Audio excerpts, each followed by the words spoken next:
Israeli soldiers have been TikToking potential war crimes in Gaza, filming themselves blowing up buildings and abusing Palestinians, and then proceeding to post these moments across social media. Now, an investigative documentary has been made into some of the Israeli war crimes committed in Gaza, and the evidence for the investigation was not hard to find.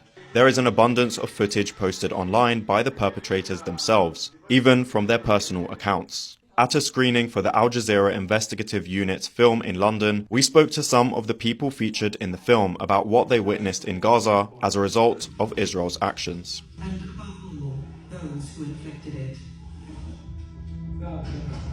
I am Yumna Sayed. I am Al Jazeera English correspondent in the Gaza Strip. I am also, I'd like to say, at least for now, since I came out of Gaza, I'm also an advocate for the Palestinian people, their rights, human rights, and dignity. What does it feel like to be outside of Gaza, given what you witnessed and directly were first-hand witness to the bombing in Gaza?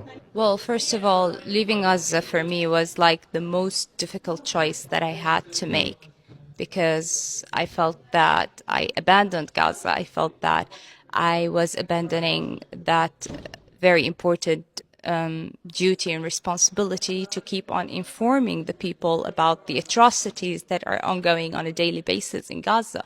But I reached to an extent where I wasn't able to protect my family anymore, my children in particular. And I just got to that point where I had to choose between being a mother or a journalist, and in which role I would continue. And obviously, the scale of being a mother was heavier for me.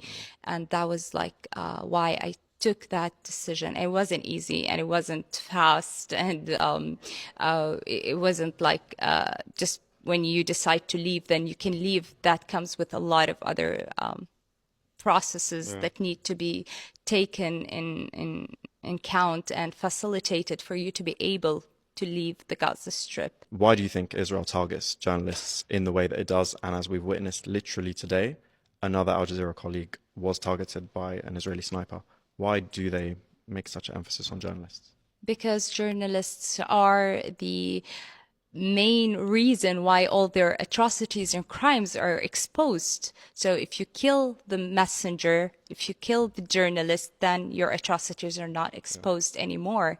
And that's why Israel has carried out its suppression against even international journalists by banning them from entering Gaza.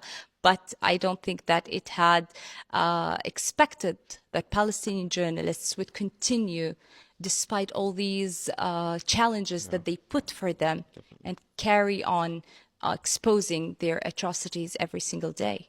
My name is Victoria Rose. I'm a consultant plastic surgeon in the NHS, and I work with a charity called Ideals that has been going to Gaza since 2009.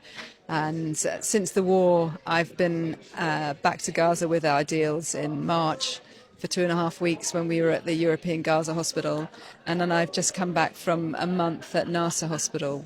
I think when I was there, you don't really think about anything because there's just so much work to do, and you're just moving from case to case, seeing the next patient. I mean, it's just an enormous amount of work for a plastic surgeon, and I go with an orthopedic surgeon, and so we do a lot of joint work together.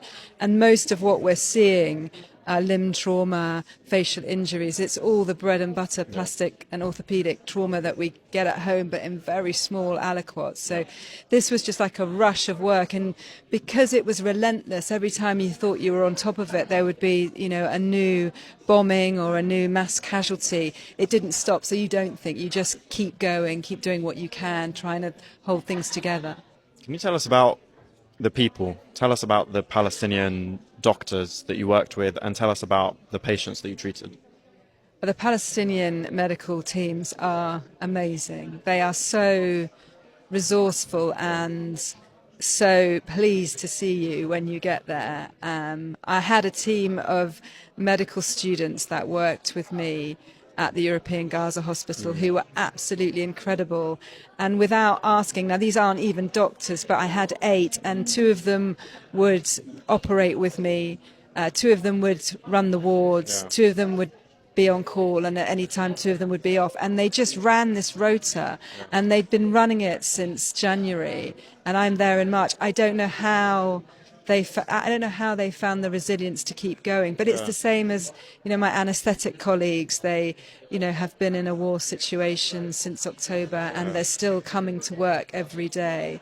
I think they are amazing, and there is a view of the Palestinians, particularly in Gaza, that it's some sort of third world country, and that they're not the same sort of level of civilization as we are in the UK, and that's completely untrue.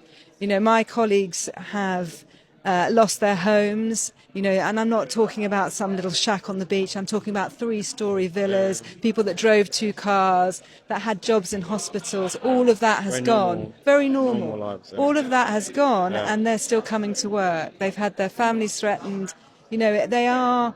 I cannot believe that they're still going. I'm so amazed by their ability to. I think they just feel this, sense of responsibility. I was about to ask, what do you think keeps them going? It's a sense of responsibility, but it's amazing how much it means to them when we've turned up. They are amazed that people will come in from the Western world to give them a hand, and they were so grateful. And that's almost embarrassing that they're that grateful to see us, because more of us would be there if the restrictions had been lifted.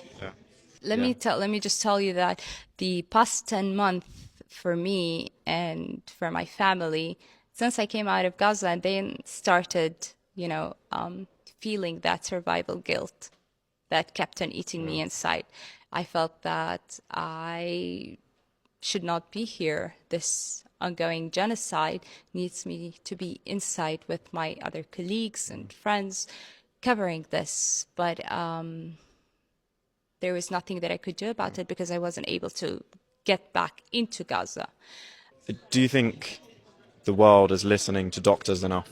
Doctors should have quite a bit of authority, but do you think the world is listening enough, and why do you think it is or it isn't?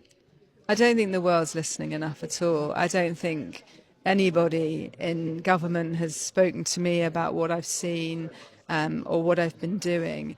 I think the issue that we have is that people are trying to politicize this, and as doctors, one thing to say is that doctors train so hard that we're often, not very up to speed on other things like politics. We are real sort of anoraks for medicine.